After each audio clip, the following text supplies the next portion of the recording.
Hello, I'm Simon and I'm a misfit. And I'm Adam and I'm a misfit too.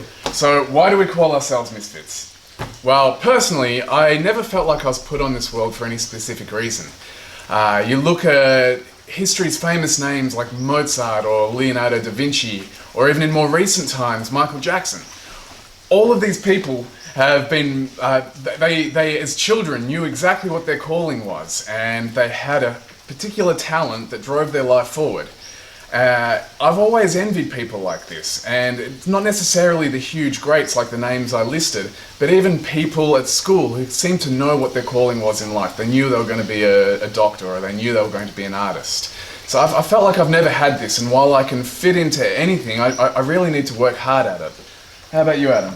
Yeah, when I was a small kid, I loved art, and I believed that I was going to be an artist. But then I started school, and I saw that there were these people like the Mozarts and the Michael Jacksons that had this natural ability, and I didn't feel and I didn't believe that I did have this natural ability, so I had to go a different way with my life. Yeah, I'm the same. When I was a kid, I used to love drawing, I used to love making things with my hands, and by the time I got to about 14, 15, I remember comparing myself with other kids at school who were, I felt, much more talented than me.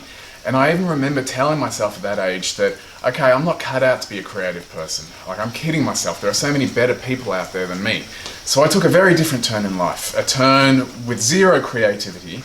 And I grew up as an adult feeling very intimidated by the idea of even drawing a picture, let alone making a painting or a sculpture. And I know that there's lots of people who put themselves in this category as well. They feel intimidated by the idea of doing art because they feel like they're not an artist. So there are 19 of us living here, and we've come across this new way of doing art, which is called collective art. And what it means, it's everyone coming together, sharing in ideas, inspiration, techniques, methods, in a way that absolutely anybody can do art. So all of the fits or the misfits, the talented, the untalented, absolutely everybody, regardless of how talented or creative they think they are, can make amazing sculptures. So this all started a couple of years ago. We came across some videos on YouTube, videos which were outlining how to make cement sculptures. They were instructional videos. And we were really inspired by this. And we said to ourselves, let's give it a go, let's try. So the first couple of sculptures, I remember it was so frustrating understanding how to go about it. Even though there were some instructional videos that we saw, I got a general idea that we needed to use metal mesh and some ideas about how to use cement, but nothing really that allowed us to make anything in any structured, coherent way. And as a result, any sculpture we made in the early days took us months, absolutely months to make. I remember my first sculpture. I made a bird bath, and I struggled with this sculpture. I had a ton of fun doing it, but it took me 2 or 3 months. And then the finished product had things falling off it, and I had to repair it a bunch of times. And I remember throughout the process of me making this bird bath, I would look on YouTube and there would be absolutely nothing, or if there was something, it was for somebody that was an amazing artist, or it was just a very simple instruction for a simple project. My third sculpture, it was a very ambitious sculpture. It's a life-size angel modeled off my dimension. Now, this was really ambitious because it was the first time I decided to do a human body, and even though it turned out fine, it turned out really good. It took me 3-4 months to make, with many countless hours and late nights, and I had so many frustrating parts of it. For example, when I was doing the face, I didn't know how to go about making a face, the reference points and the proportions. And when I installed the head on the actual sculpture, the thing looked ridiculous. It looked hideous. It was ugly. It was bad. I had to cut it off and start again.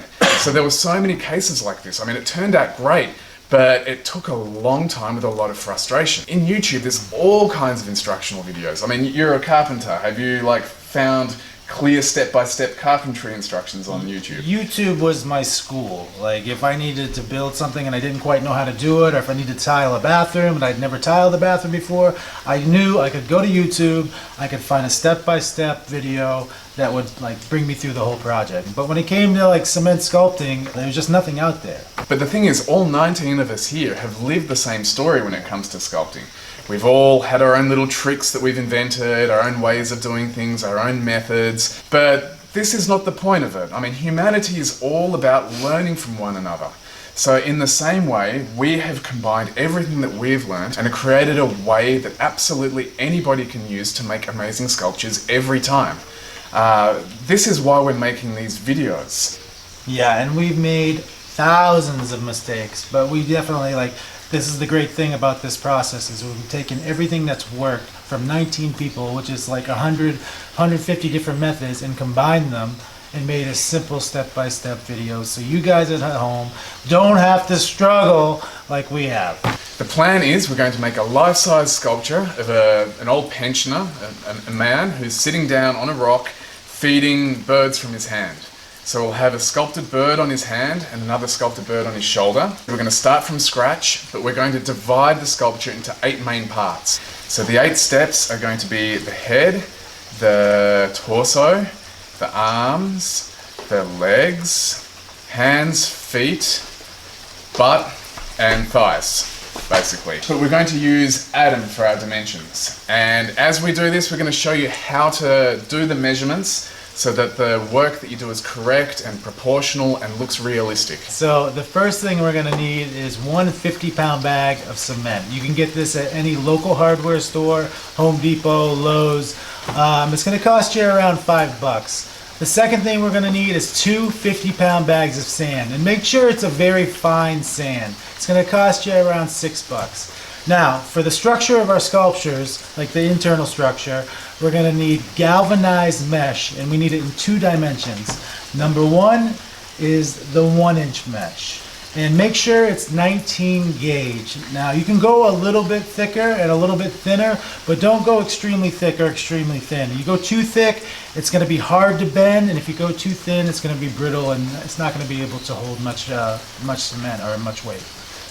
Now, the second one is the 1/4-inch mesh, and this is going to be our finishing mesh that we're going to put over everything else. And like I said, make sure that they're both galvanized, because the cement will give off a moisture and it will make your mesh very, very rusty.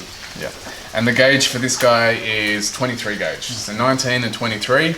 And there was something else I wanted to say about this. Yes, it's also called hardware cloth. You're going to want about 10 feet of each type, the 1-inch and the 1/4-inch. And that's going to cost you like $15 for the 1-inch and $20 for the 1/4-inch. Thereabouts, yeah. So if you sum that up for the materials, we're looking at less than $50 to get started. A cheap and easy way to make a beautiful sculpture. Tools. So the tools you'll need when working with the metal. First, a set of tin snips. These can come as little as about $10. And this is for cutting the metal mesh and cutting wire if you're using wire. The other thing you're going to need, these are very, very useful. These are a set of plier cutters. They can cost anywhere from about $5 upwards.